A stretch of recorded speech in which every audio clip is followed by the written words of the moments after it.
Aphorism 22 Organon of Medicine. But as nothing is to be observed in diseases that must be removed in order to change them into health besides the totality of their signs and symptoms, and likewise medicines can show nothing curative besides their tendency to produce morbid symptoms in healthy persons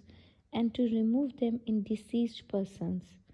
It follows, on the one hand, that medicines only become remedies and capable of annihilating diseases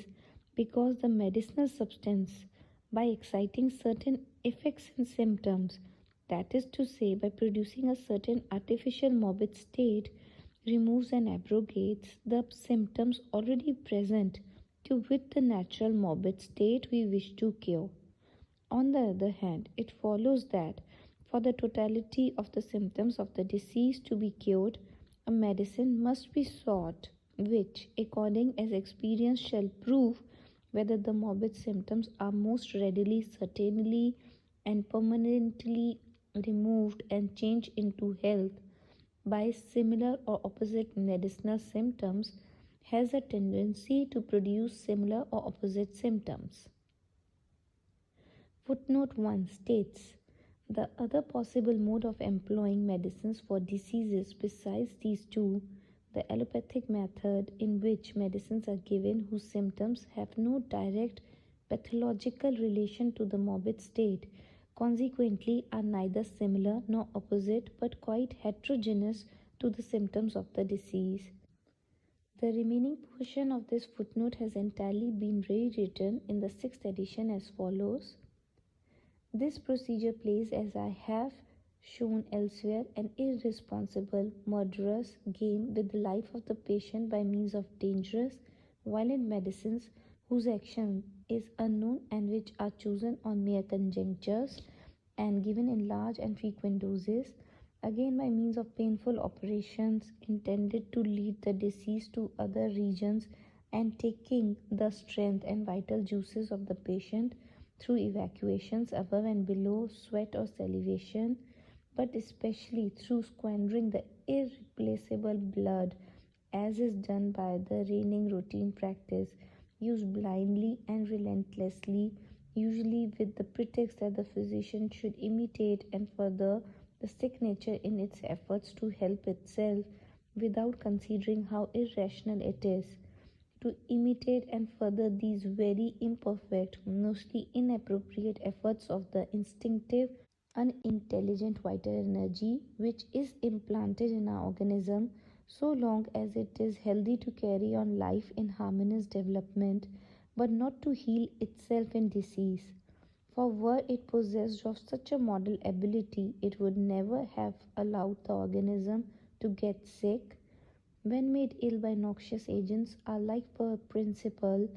cannot do anything else than express its depression caused by disturbance of the regularity of its life by symptoms, by means of which the intelligent physician is asked for aid. If this is not given, it strives to save by increasing the ailment, especially through violent evacuations, no matter what this entails, often with the largest sacrifices or destruction of life itself.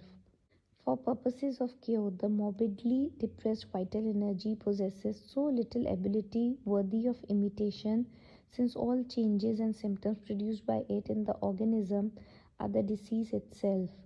What intelligent physician would want to imitate it with the intention to heal if he did not thereby sacrifice his patient? Is as shown above in the introduction. Review of the therapeutics, allopathy and palliative treatment that has until now been practiced in old school of medicine, merely an imperfect and injurious imitation of the extremely imperfect efforts of the unintelligent, merely instinctive vital force which, when made ill by noxious agents, strives to save itself at whatever sacrifice by the production and continuance of morbid irritation in the organism, an imitation, consequently, of the crude vital force which was implanted in our organism in order to preserve our life and health in the most beautiful harmony, but when deranged by disease, was so constituted as to admit of being again